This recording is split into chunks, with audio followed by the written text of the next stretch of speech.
안녕하세요. 엑스그룹 권재영입니다. 긱뉴스 9번째 팟캐스트를 시작합니다. 긱뉴스는 소프트웨어 개발, IT, 스타트업 뉴스를 전문으로 다루는 웹사이트입니다. 이 팟캐스트는 긱뉴스에 올라오는 뉴스 중에 중요한 것들만 좀 더 쉽게 설명하는 팟캐스트입니다. 긱뉴스 팟캐스트는 애플, 구글, 팟빵, 파티, 오디오 클립, 유튜브에서 들어오실 수 있습니다. 이번 주의 뉴스는 긱뉴스 위클리 66호에서 보실 수 있는 뉴스들입니다. 들으시면서 가능하시면 긱뉴스 가셔서 위클리 66호를 펴놓고 들으시면 좀 더 이해하기 쉬울 것 같습니다. 아니면 유튜브에서 보시면 기사 링크와 제가 몇 개 추가로 넣은 화면들을 같이 보실 수 있습니다. 이번 주에 전달해드릴 뉴스는 총 6개인데요. 첫 번째, 협업기술엔 CRDT가 미래입니다.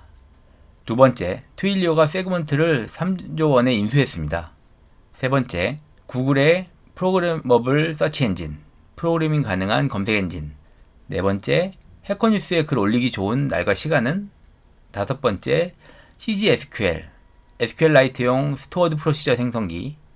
여섯 번째, 뉴스레터에 대한 소고. 이렇게 6가지 뉴스를 전달해 드리겠습니다.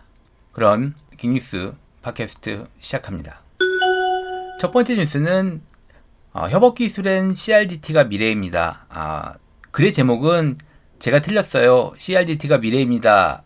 라는 글이에요. IT에서 경력이 좀 되셨던 분들은 예전에 2009년에 구글에서 발표했던 구글 웨이브라는 도구 한번 기억하실지도 모르겠어요. 구글 웨이브는 이메일, 협업 문서 작성, 채팅이 다 결합된 굉장히 독특한 도구였는데요. 2009년 구글 I/O에서 발표를 했고 처음에는 신기하다라고 해서 관심을 좀 받았는데 1년 정도 운영하다가 문을 닫았어요. 그리고 나서는 이제 아파치 재단으로 옮겨져서 인큐베이터로 넘어갔는데 그 인큐베이터 프로젝트도 2018년에 공식적으로 중단이 돼서 아예 중단돼 사라졌어요.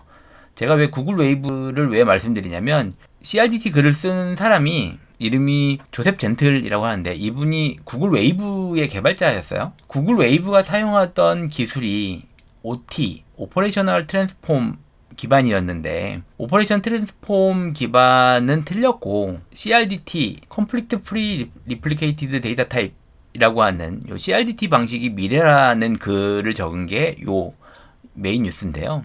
요거를 조금 설명을 드리자면 지금 OT 같은 경우는 어디서 쓰고 있냐면은 구글 웨이브, 구글 닥스 있죠. 구글 스프레드시트, 구글 닥스 그리고 구글 슬라이드, MS 오피스 365가 다 요 OT 기술을 사용하고 있고요.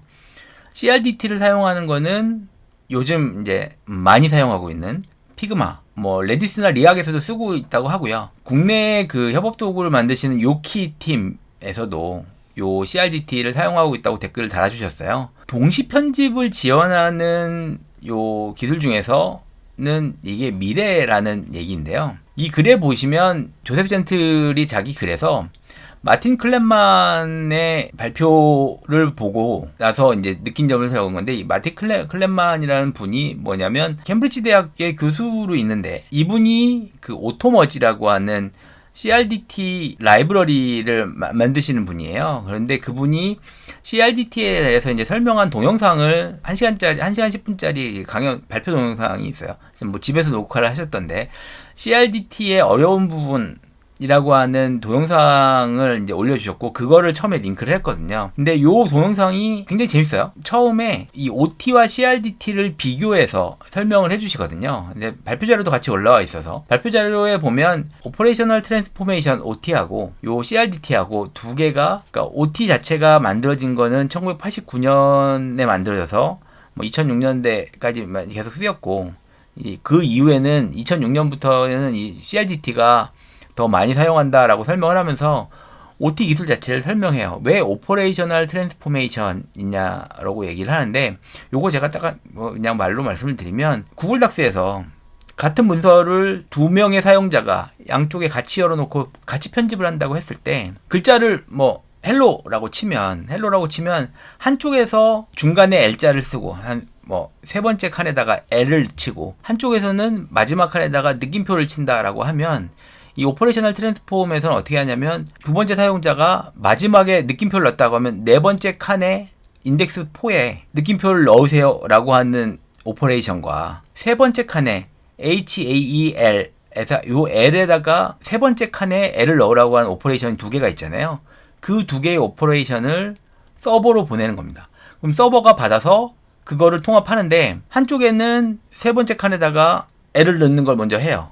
근데 그러고 나서 아까 네 번째 칸에다가 느낌표를 넣으라고 했는데 근데 다르잖아요. 저쪽은 이미 들어갔으니까. 그럼 저쪽에서 네 번째 칸이 아닌 다섯 번째 칸에다가 느낌표를 넣으세요라고 해서 오퍼레이션을 변환해 줘야 됩니다. 인덱스 위치가 바뀌었으니까 인덱스 순서에 따라서 아까 이 동작을 한 게 기존의 동작에 의해서 변환됐으니 그거를 그 오퍼레이션을 트랜스포메이션 해줘야 된다라고 하는 게 이 OT 기술의 기본이에요. 모든 변경 사항들이 오퍼레이션으로 기록되어서 서버에 쭉 던져지면 그거를 서버가 받아서 순차적으로 실행해서 그걸 다시 클라이언트들한테 주는 방식이 이 OT 방식이 되었습니다. 그래서 오퍼레이셔널 트랜스폼이라고 하고요. 그러다 보니까 서버에다가 던지면 이 서버가 각 피어들하고 직접 연동할 방법은 없어요. 그러니까 수정한 사람이 데이터를 전송한 게 그게 서버로는 가는데 다른 P2P로 다른 사람들한테 보낼 방법은 없다는 거죠. 왜냐하면 트랜스포메이션을 하는 주체가 서버가 있어야 되니까.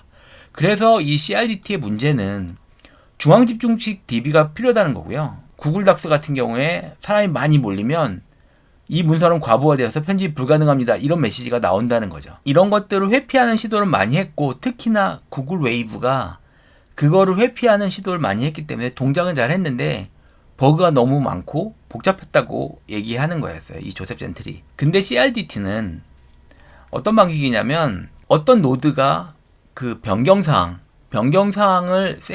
그 오퍼레이션들을 변경사항을 받으면 순서가 상관없이 변경사항 셋만 같으면 항상 같은 문서다라고 하는 그 원칙을 따른다고 하는 거예요. 그러니까 아까 오퍼레이셔널 트랜스폼 OT는 순서가 중요하고요. CRDT는 순서하고 상관없이 오퍼레이션만 같으면 어긋나더라도 같은 상태를 한다라고 얘기하는 게 이 CRDT의 방식입니다. 실제로는 아까 OT는 인덱스로 관리를 한다고 얘기하는데 CRDT는 인덱스가 아니고 각 개체를 유니크한 값으로 보고 있어요. CRDT는 이 인티저로 된 인덱스 대신에 유니크 아이디를 주는 겁니다. 각각의 개체에. 글자 하나하나가 중요한 게 아니고 그 각 단어 단위 아니면 뭐 문자 단위가 됐거나 그런 것들을 유니크 아이디를 주고 그 아이디 사이에 어떤 값을 넣는 걸로 되기 때문에 앞에서 어떤 동작을 하더라도 순서에 상관없이 업데이트가 가능하다는 게 이 CRDT의 기술의 기본입니다. 조셉 젠틀이 얘기하는 건 CRDT가 그러니까 웨이브가 사용했던 알고리즘은 1995년에 발명된 거고 OT도 계속 잘 동작해서 연구했지만 CRDT가 훨씬 더 미래지향적이고 전도유망하다고 얘기를 하는 거예요. 중앙 데이터베이스 없이도 실시간 편집이 가능하고 예전에 CRDT의 문제라고 했던 뭐 속도나 용량, 기능 그런 복잡도가 다 개선되고 있어서 이제는 OT보다 더 좋은 훌륭한 CRDT 구현체만 나오면 그걸 사용하는 게 맞다라고 얘기하는 거예요. 지금 오토머지 아까 발표를 얘기했던 마틴 크랩만이 만들고 있는 오토머지에서 다양한 기능들이 제공되고 있고 이제는 OT와 관련된 작업들은 더 이상 필요 없고 훌륭한 고품질의 CRDT 라이브러리가 나와야 된다라고 얘기하는 거예요. 그래서 국내에서 이 요키팀도 CRDT를 사용하고 RGA를 기반으로 구현했다고 얘기하시는데 혹시나 요즘은 뭐 피그마를 비롯해서 다양한 도구들 특히나 협업 도구를 만든다고 하면 당연히 동시 편집 기능을 지원해야 되니까 그런 도구들을 한다고 하시면 요 CRDT 기술 그리고 오토머지 같은 라이브러리는 꼭 챙겨서 보셔야 될 것 같습니다. 두 번째 뉴스는 트윌리오가 세그먼트를 3조 6천억 원에 인수했다는 뉴스예요. 트윌리오는 사용하시는 분들은 아실 텐데 대부분 잘 모르실 수 있어요. 2016년에 상장을 한 회사고 시가총액은 약 51조 원, 50조 원 정도 되는 굉장히 큰 회사입니다. 트윌리오는 뭐 하는 회사냐면 클라우드 통신 플랫폼 회사라고 얘기를 합니다. 가보시면 트윌리오는 제일 그 메인 프로덕트가 뭐냐면 트윌리오 플렉스라고 하는 서비스고요. 트윌리오 플렉스는 뭐냐면 클라우드 컨택 센터 플랫폼이라고 하는데 쉽게 생각하시면 콜센터 있죠. 콜센터를 클라우드 기반으로 옮긴 서비스입니다. 내가 콜센터를 운영하고 싶다라고 하면 뭐 전화를 받고 상담원 연결해주고 뭐 ARS를 통해 가지고 뭐 음성을 내보내고 어떤 메뉴가 흘러가고 하는 것들을 해야 되잖아요. 그거 한다고 하면 내가 센터를 구축하거나 아니면 그걸 외주를 주거나 해야 되는데, 트윌리오 플렉스는 그거를 클라우드 기반으로 사용자가 뭐든지 커스터마이징 가능한 그런 클라우드 컨택 센터를 만든 겁니다. 굉장히 편하게 되어 있고 내가 모든 거를 다 조절할 수 있어요. 다 API 기반이고 뭐 AI도 포함되어 있고 해서 이게 이 트윌리오 서비스의 메인이고요. 거기다가 트윌리오를 일반 회사나 개발자들이 가장 많이 쓰는 건 SMS, 글로벌한 문자 전송, 뭐 왓츠앱 메시지 전송도 하고 다양한 채팅도 하는데, 예전에 문자 전송한다고 하면 우리가 문자 전송 라이브러리 국내에서도 많이 쓰잖아요. 근데 그거를 전 세계 대상으로 한다고 하면 이 벌크로 계약해서 보내야 되는데, 요 트윌리오가 그걸 하는 거고, 거기다가 요즘은 음성통화 그리고 영상통화 요런 것들을 다 한 번에 지원해주는, 우리가 커뮤니케이션이라고 하면은 지금 뭐 전화, VoIP 그리고 영상통화 이런 것들이잖아요. 샌드그리드를 인수했어요. 샌드그리드는 이메일을 대량 발송해주는 서비스잖아요. 샌드그리드를 2018년에 2조 원 조금 넘게 주고 인수했습니다. 그래서 이제 이메일도 다 하고 있거든요. 트윌리오는 왜 제가 이 뭐 회사 인수 소식을 이렇게 열심히 설명하냐라고 하면, 트윌리오가 개발자들, 특히나 해외 개발자들한테서 야, API 문서가 어디가 잘 돼 있니? 라고 얘기하면 항상 손꼽히는 회사 중에 하나예요. API 문서들, 우리가 API 써서 뭔가를 해야 되는데 API 설명 잘 되는 회사 어디 있나요? 라고 물어보면 보통 몇 개 꼽는데 그 중에 하나가 트윌리오 그리고 스트라이프, 요런 회사들이 해외 개발자들, 뭐 인디 개발자나 뭐 B2B 개발하는 분들이 한다고 하면 아, 얘네 문서 참 잘 돼 있어 라고 꼭 찝는 회사거든요. 트윌리오가, 저도 되게 좋아하는 회사인데, 트윌리오가 이번에 세그먼트를 인수했어요. 트윌리오보다 전 세그먼트를 더 좋아하는데, 세그먼트는 제가 김뉴스에도 몇 번 설명을 드렸는데 굉장히 독특한 회사입니다. 무슨 일을 하냐라고 설명드리면, 우리가 웹사이트를 만들고 앱을 만들면 붙여야 되는 분석 도구들이 굉장히 많아요. 페이스북 픽셀도 붙여야 되고요. 구글 아나리틱스 붙여야 되고, 그 외에 이제 뭐 광고 효과를 판단하기 위해서 앰플리튜드, 뭐 브레이즈, 뭐 애드저스트, 앱스플라이어, 굉장히 많은 데이터 플랫폼 라이브러리들을 다 붙여야 돼요. 이거 붙이면은 붙일 때마다 개발자가 하나하나 코딩해 줘야 되거든요. 굉장히 귀찮아요. 분석 포인트를 잡고 거기에다가 뭐 데이터 하고 하는 것들이 다 코딩이 들어가야 되니까. 구글 어널리틱스도 그냥 스크립트 하나 넣으면 될 것 같지만 우리가 이벤트 심고 골 세팅하고 전환 체크하려면은 개발자 코딩해 줘야 되잖아요. 그거를 다양한 분석 플랫폼을 다 붙인다고 하면 개발자한테 이게 버든인데, 세그먼트는 뭘 해주냐면, 세그먼트를 붙이면 세그먼트가 그 모든 뭐 구글 어널리틱스랑 페이스북 앰플리튜드 브레이즈에 보내는 데이터를 자기네가 다 보내주는 겁니다. 하나만 붙이면 모든 걸로 다 보내주고, 그리고 데이터는 뭐 S3나 레드시프트나 빅쿼리 등까지도 다 보내주는 거예요. 세그먼트 하나만 붙이면 나머지 코딩이 필요 없는 솔루션이라고 설명드리면 될 것 같아요. 이 세그먼트는 뭐 제가 좋아한다 해서 설명을 좀 드리면, 4명이서 공동 창업을 했는데 2012년, 11년에 창업을 했는데요. 그 4명이 공동 창업을 했는데 뭐 이 4명 개발 엔지니어들이 다 유명한데, 한 명인 지금 현재 CTO로 있는 켈빈 프렌치 원이 유명한 걸 썼는데 제가 빅뉴스에서 공유 드린 적이 있어요. B2B 제품을 판매하는 법이라고 해서 세그먼트가 어떻게 B2B 제품을 판매하는지 굉장히 잘 쓴 글이 있습니다. 요거는 빅뉴스 가셔서 한번 보시면 좋을 것 같고요. 그리고 또 다른 공동 창업자인 그 이안 스톰 테일러는 스태틱 사이트 생성기인 메탈 스미스라는 것도 만들었고, 슬레이트라고 텍스트 에디터 엔진 중에서 최근에 좀 많이 쓰이고 있는 엔진인데 이것도 만들어서 하고 있는 오픈소스 개발자입니다. 유명한 사람이에요. 한 명 더 있는 이제 피터 라이나르트라고 하는 또 다른 창업자가 있는데, 이 창업자가 큐오라라고 하죠. 쿼라, 그 질답 사이트인 큐오라에 누가 세그먼트는 뭔가요? 라는 질문을 했는데 거기에 답변을 남긴 게 세그먼트를 잘 설명하고 있어서 제가 한번 말씀드리면, 세그먼트는 뭔가요? 했을 때 이 친구가 딱 얘기하는 게 그겁니다. 당신이 붙여야 할 단 하나의 분석 도구라고 얘기를 합니다. 여러 개의 분석 도구를 다 연결하는 시간을 줄여주고, 그 혹시나 새로운 분석 도구가 나오고 우리가 회사에서 뭔가를 써야 된다고 하면 그거를 바로 쉽게 사용하게 해주는데, 세그먼트의 장점은 여러분의 데이터를 우리 회사의 어떤 뭐 고객 데이터가 됐던 방문 데이터가 됐던 로그 분석 데이터를 로우 포맷으로 저장해 뒀다가 새로운 분석 도구가 들어왔을 때 내가 잡혀지면 거기다가 보내는 기능을 해주는 거예요. 우리가 구글 어널리틱스를 쓰면 자 이번 뭐 10월 1일부터 구글 어널리틱스 엔진을 붙여가지고 돌기 시작했어요라고 하면 그 전 거는 볼 수가 없잖아요. 우리는 세그먼트는 올해 1월부터 썼어요. 근데 새로운 도구인 구글 어널리틱스가 새로운 도구가 될 리는 없겠지만 올해 10월부터 썼다고 하면 그럼 1월부터 10월까지 데이터는 볼 수 없어요. 구글 어널리틱스에 쌓인 게 없으니까. 근데 얘가 재미난 길은 그런 걸 해주는 겁니다.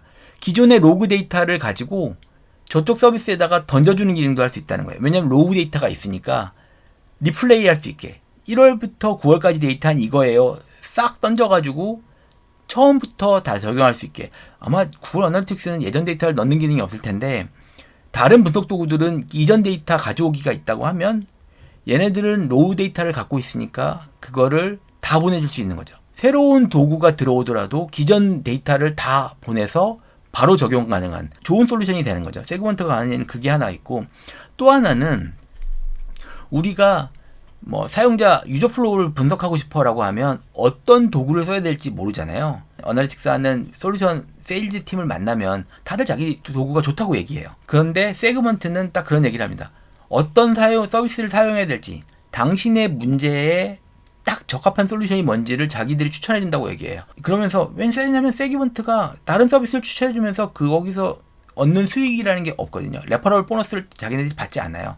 명확하게 당신의 지금 문제에 있어서 이런 문제를 해결하는 데는 이 솔루션이 최적입니다 라고 추천해 줄 수 있는 단 하나의 회사라고 얘기하는 거죠. 왜냐하면 자기들은 수백 개의 분석 도구들을 다 붙여봐서 써봤고 그거를 사용하는 업체가 15,000개가 넘는데, 그럼 그런 애들이 어떤 걸 써봤는지 다 자기는 다 알고 있잖아요. 각 도구의 장단점을 다 알고 있고 그걸 모두 이해하고 있는 유일한 팀이기 때문에 우리가 어떤 문제점 해결해야 된다고 할 때 이때 어떤 툴을 써야 되나요? 라고 물어보면 당신의 문제에 딱 맞는 도구는 이것입니다 라고 얘기해 줄 수 있는 게 요 세그먼트라는 거죠. 그래서 세그먼트를 인수했으니까 이러면 저는 일단 개발팀이 좋고 프로덕트도 좋은데 세그먼트가 트윌리오도 잘해요. 그러면 그 잘하는 두 개 업체가 겹치면 더 재밌는 서비스가 되겠다.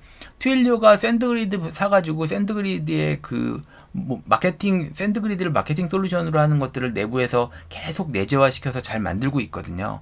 그러면 세그먼트도 똑같이 가져다가 트윌리오의 API 솔루션이 되면 굉장히 개발자들한테 핫한 회사가 될 수 있겠구나라고 생각이 들어서 뉴스를 공개하면서 이게 트윌리오 주식을 사야 하는 게 아닐까요? 라고 했는데 아니나 다를까 지난주 금요일날 요게 뉴스가 나왔고 제가 일요일날 공유하면서 월요일날 주식이 어떻게 될까 했는데 월요일날 바로 7% 올렸더라고요.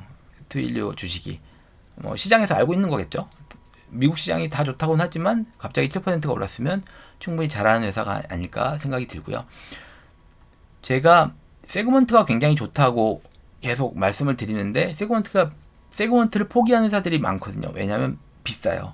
많이 비싸서 세그먼트를 포기하고 좋은데 못 써 라고 얘기했는데 그 세그먼트의 오픈소스 대체제가 러더스택이라고 하는 솔루션이 공개된 게 있어서 혹시나 세그먼트가 너무 부담스럽다라고 생각이 되시면 요 러더스택도 같이 보시면 제가 빅뉴스에 공개된 게 있으니까요. 러더스택 한번 검색하셔서 보시고 우리가 우리 서비스에 우리 사이트에 분석 도구를 붙여야 된다고 하면 직접 붙이는 것도 좋지만 그거에 대해서 인력이나 개발 기간이 좀 줄여야겠다고 생각하면 세그먼트나 러더스택을 보시는 걸 추천드리고요. 트윌리오랑 요 세그먼트는 같이 묶어서 관심 가지고 지켜보시면 좋을 것 같습니다. 세 번째 뉴스는 구글의 프로그래머블 서치 엔진 PSE. 구글이 예전부터 CSE라고 커스텀 서치 엔진이라는 기능을 사용자들한테 공개했었어요.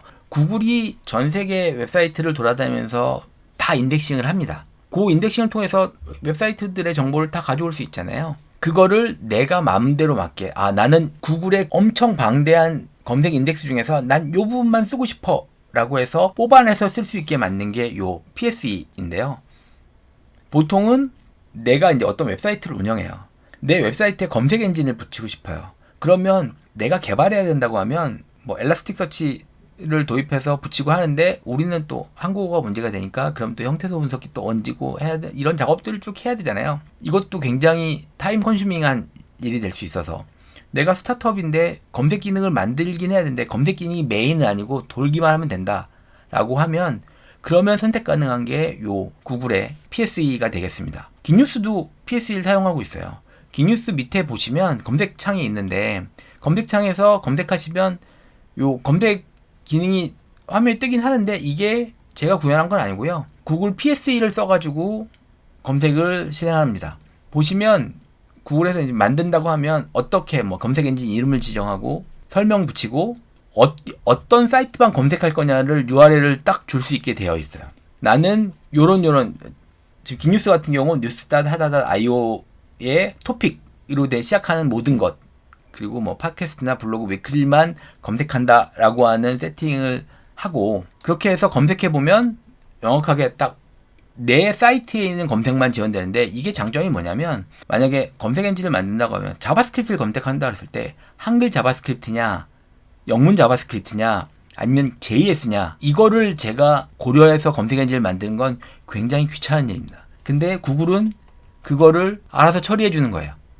자바스크립트가 됐던 JS가 됐던 명확하게 어느 정도 자기네가 갖고 있는 요거는 요 JS는 자바스크립트랑 같은 거야 라고 하는 것들을 인식하고 있기 때문에, 한글로 자바스크립트나 영문으로 자바스크립트 검색하든 다 검색이 되는 이런 장점이 있어요. 사이트를 만드셨고 검색 기능을 만들어야 되는데, 이 검색이 우리 서비스의 필수는 아니지만 있으면 좋겠어 라고 할 때는 가능하면 요 구글의 PSE를 사용하셔서 간단한 검색 기능을 도입해 보시기를 권해드립니다.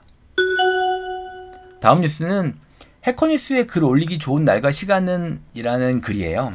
해커뉴스는 제가 이 긱뉴스를 하고 팟캐스트를 하면서 많이 소개해드리는 것 중에 하나인데, 해커뉴스는 굉장히 많은 사람들이 오고요. 첫 화면에 오르면 굉장히 많은 트래픽을 끌어오게 됩니다. 제가 예전에 봤던 통계에서는 첫 화면에 오른 것만으로 보통 10만 뷰 정도가 쏟아진다고 얘기를 해요. 특히나 상단에 딱 오르면, 첫 화면에서 상단에 딱 오르면 갑자기 10만 명 정도가 우르르 쏟아지고 수많은 트래픽과 들어와서 보는 것들이 가능하게 만드는, 굉장히 많은 사람들이 해커뉴스에 들어오니까 첫 화면에 들어오는 게 중요한 건데, 저도 해커뉴스를 많이 보지만 해커뉴스에 글이 몇 개나 올라오는지는 본 적이 없었는데, 이 글쓴이가 해커뉴스에 올라오는 글을 다 2분 단위로 크롤링을 해봤더니 2주 동안 13,000개가 올라왔다고 합니다. 굉장히 많은 글, 하루에 1000개씩 글이 올라오는 거예요. 하루에 1000개씩 글이 막 올라오는 거니까 엄청 많은 글이 올라오는데, 첫 화면에 올라오는 글은 그 중에 1000개, 그러니까 2주 동안 1000개니까 하루에 100개도 안 되는 거죠. 100개도. 첫 화면, 이게 해커뉴스는 첫 화면에 올라오는 글이 30개니까요. 30개에 들어가는 게 많지 않고 그게 계속 로테이션 되니까. 그래서 첫 화면에 올라오면 평균 8시간 정도 노출이 된다고 얘기합니다. 그러면 글 올리기 좋은 시간은 주말, 프론트에 가고 싶으면 주말에 올리는 게 제일 좋다고 얘기하고요. 아침 새벽부터 오전 시간이 가장 경쟁이 적다고도 하고, 다양한 얘기를 했는데, 이게 왜 제가 이 소개를 드렸냐면, 한국에서 서비스를 만드신다고 하면 해커뉴스에 그게 뭐가 중요해? 라고 생각하실 수 있어요. 근데 미국인 대상, 영어권 사용자 대상 서비스를 만드시고 한다고 하면 좋은 글을 작성하셔서 해커뉴스에 딱 올려서 사람들이 쏟아져서 평가를 받을 수 있게 만드는 것도, 이거는 마케팅 스킬 중에 하나라고 생각을 해요. 저도 해커뉴스에다가 몇 번 다른 뉴스를 올려봤는데, 초기 투표, 여기서 중요한 게 뭐냐면 처음 30분 안에 5표 정도의 투표를 얻어야지, 보트를 얻어야지만 첫 화면에 노출된다고 얘기를 하고 있어요. 30분 동안 5표가 되지 않으면 첫 화면에 못 나오는 거예요. 이걸 받으려면 문구도 잘 써야 되고, 물론 컨텐츠 내용도 좋아야 되는 거겠지만, 해커뉴스는 제목만 보고 사람들이 클릭하는 거잖아요. 그 제목을 어떻게 적느냐도 굉장히 중요하니까 많이 보시고 이걸 연구해 두시면, 내가 해외 대상 어떤 서비스를 한다고 했을 때, 해외 대상 한다고 하면 저는 무전 무조건 추천드리는 게 해커뉴스, 프로덕트 헌트 두 개인데 그 서비스에다가는 내가 이런 서비스를 만들었어요 라고 공개하시는 게 중요합니다.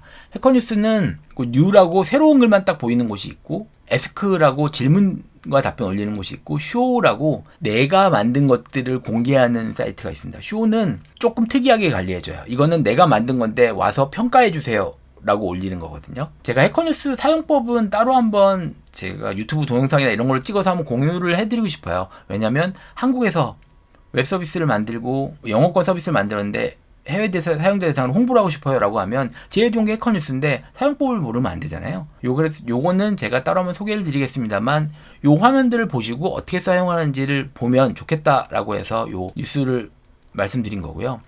긱뉴스 같은 경우는 저희 긱뉴스는 아무래도 직장인분들이 많이 오셔서요.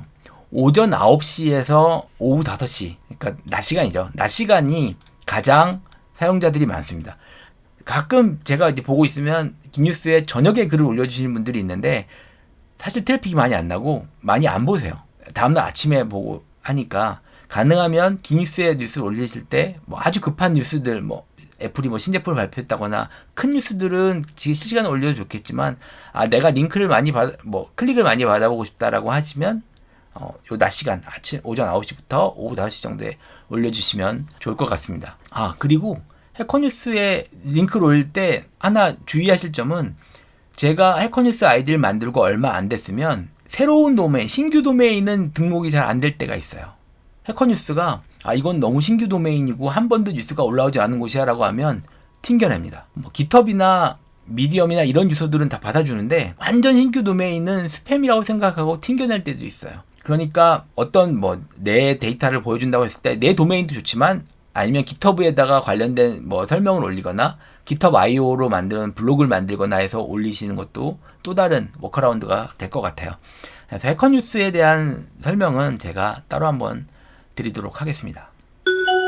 다섯 번째 뉴스는 CG SQL, SQLite용 스토어드 프로시저 코드 생성기인데요. 이거 페이스북이 만든 거예요. 잠깐 딴 설명을 드리면 SQLite를 어떻게 읽어야 되냐라는 질문을 한번 예전에 받은 적이 있는데 SQLite냐 SQLite냐 두 개 가지고 얘기가 있던데 둘 다 읽어도 된다고 얘기하는데 SQLite 개발자분이 발표하신 걸 들어보면 명확하게 SQLite라고 읽어요.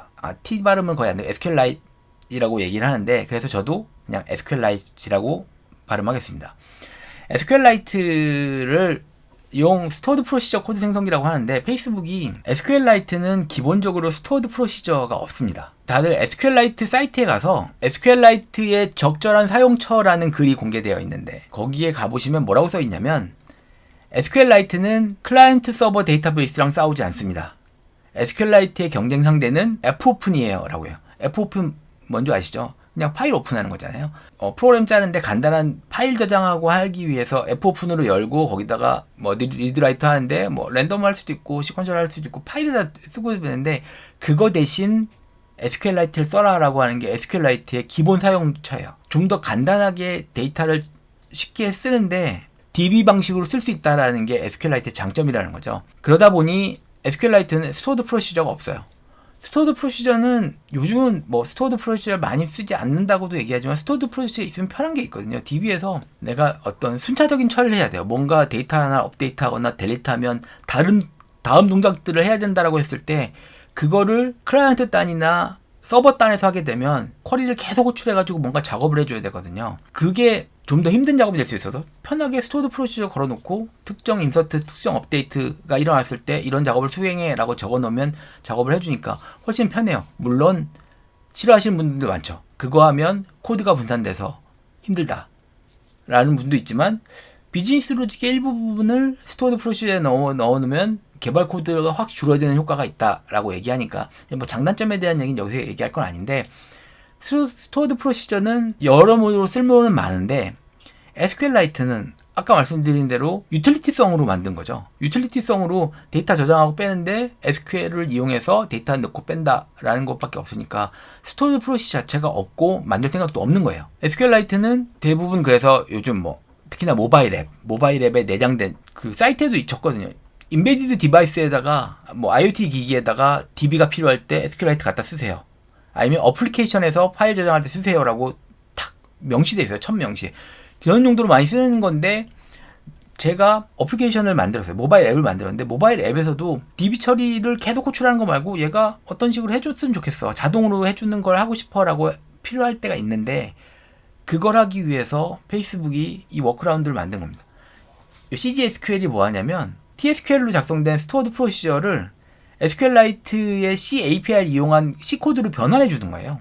스토어드 프로시저의 쿼리문이 동작하는 거를 그대로 C 코드로 딱 변환해서 내가 어떤 걸 호출하면 자동으로 C 코드가 스토어드 프로시저처럼 동작해 주는 것들을 만들어 주는 변환기라고 보시면 돼요. 코드 생성을 한다고 하죠. 아예 큰 쿼리로 만들 땐 복잡한 것도 잘 처리하고 스키마 관리나 업그레이드 그리고 자동 테스트 코드 등을 다 지원해서 SQLite에서 이런 거만 있으면 진짜 편할 것 같은데 했던 거를 딱 만들어준 좋은 코드인 것 같아요. 그래서 저는 페이스북이 처리하는 이런 방식들 약간 좋아하는데 PHP를 써서 만든 페이스북이 그걸 개선해서 나중에는 핵이라고 하는 자신들의 뭐 PHP 개선판을 힙합 VM도 만들고 핵도 만들었는데 요 CGSQL도 SQLite가 정말 많이 쓰이고 좋은데 스토어드 프로시저를 처리할 방법이 없어. 그러면 이런 방식을 해보자 라고 해서 오픈소스로 만들어서 공개를 한 겁니다. SQLite를 써서 하시는 앱 개발자분이나 IoT 기기를 하시는 분이나 뭐 큰 데이터베이스가 없어서 SQLite를 사용하시는 분들은 꼭 한번 보시고 도입해 보셨으면 좋겠습니다. 오늘의 마지막 뉴스는 뉴스레터에 대한 소고라고 하는 번역글이에요. 이 바닥에서 번역을 해주셨는데 저도 구독하고 있는 뉴스레터 중에 하나인데 베네딕트 에반스라고 하는 굉장히 유명하신 분이 자신의 뉴스레터를 유료 버전으로 이제 구독 모델로 전환을 했거든요. 전환하면서 이 뉴스레터에 대한 자신의 생각을 쭉 정리했는데 글이 한 번쯤 읽어볼 만합니다. 긴 것도 아니고요. 요 글에서 무슨 얘기를 하냐면 요즘 뉴스레터가 다시 뜨고 있다는 얘기를 저도 말씀드렸고 그래서 빅뉴스도 위클리라는 뉴스레터를 만들었는데 월드와이드 웹 전에 이미 만들어진 포맷이잖아요. 이메일은.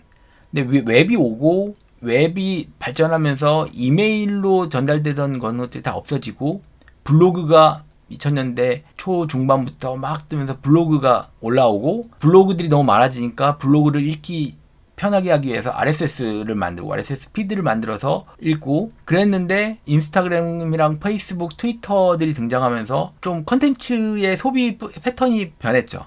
그러면서 블로그는 구글 리더가 없어지고 예전 블로그 라인스나 이런 것들이 다 없어지면서 요즘 블로그들은 많이 안 쓴다고 하지만 페이스북으로 많이 옮겨갔는데 거기다가 다시 우리 제대로 그냥 컨텐츠를 만들어 보자라고 미디엄이 나왔고요. 미디엄도 말이 많죠. 뭐 컨텐츠에 대해서 자신들의 어느 월드 가든 약간 페이월로 막혀가지고 한 달에 몇 개밖에 못 보고 가입해도 뭐 돈을 내야지만 볼 수 있고 하는 막히다 보니까 미디엄에 대해서도 뭐라고 하는데 요즘에는 서브스택이라고 하는 이메일 뉴스레터 플랫폼이 화려하게 데뷔하면서 미국의 많은 뭐 블로그나 뭐 하던 분들이 뉴스레터를 다 개설하고 있죠. 국내에서도 스티비나 이런 플랫폼이 이메일 뉴스레터를 하고 있고 뉴스레터라는 포맷이 재발견되어서 사람들이 다양한 링크들을 보내는 것들로 빅뉴스 위클리랑도 마찬가지인 것 같아요. 이런 것들 읽어보세요 라고 해서 뉴스들을 쭉 적어서 보내는 거죠. 이 베네딕트 에반스가 얘기하는 건 그런 거예요. 인터넷 모델은 화전민처럼 어느 정도는 여기서 잘 동작해요. 화전민이 처음에 땅을 일구고 나서 거기 잘 살지만 어느 순간이 되면 또 옮겨가죠. 그런 것처럼 뉴스레터가 너무 많아지면 언젠가는 우리 메일함이 뉴스레터로 가득 찰 거라고 얘기를 합니다. 저도 뉴스레터 몇십 개, 50개 넘게 보고 있거든요. 언젠가는 다시 또 그 뉴스레터 중에서 또 추천하는 게 나올 거라고 생각해요. 제가 여기다 댓글도 달았는데 위닝 더 인터넷이라고 하는 뉴스레터 큐레이션 서비스가 있어요. 미국에서 발행되는 뉴스레터들을 모아가지고 그 일주일 동안 거기서 어떤 뉴스 링크들이 가장 많이 소비됐나만 모아가지고 다시 보내주는 뉴스레터 어그리게이션 모델인데 그런 것들이 또 있어요. 그 다음에는 뉴스레터도 이제 이렇게 많아지고 나면 다시 또 거기서 추천하고 하는 것들이 가능한데 어떻게 발전할지 계속 봐야 되고 콘텐츠들이 이제 너무 많아지면 뉴스레터도 많아지면 또 묻히고 예전에 블로그가 그랬던 것처럼 또 묻히고 할 텐데 다른 것들로 갈 수도 있을 거다라고 하는 걸 봐야 된다라고 뭐 여기서 대안이 뭐다라고 얘기하는 게 아니니까요.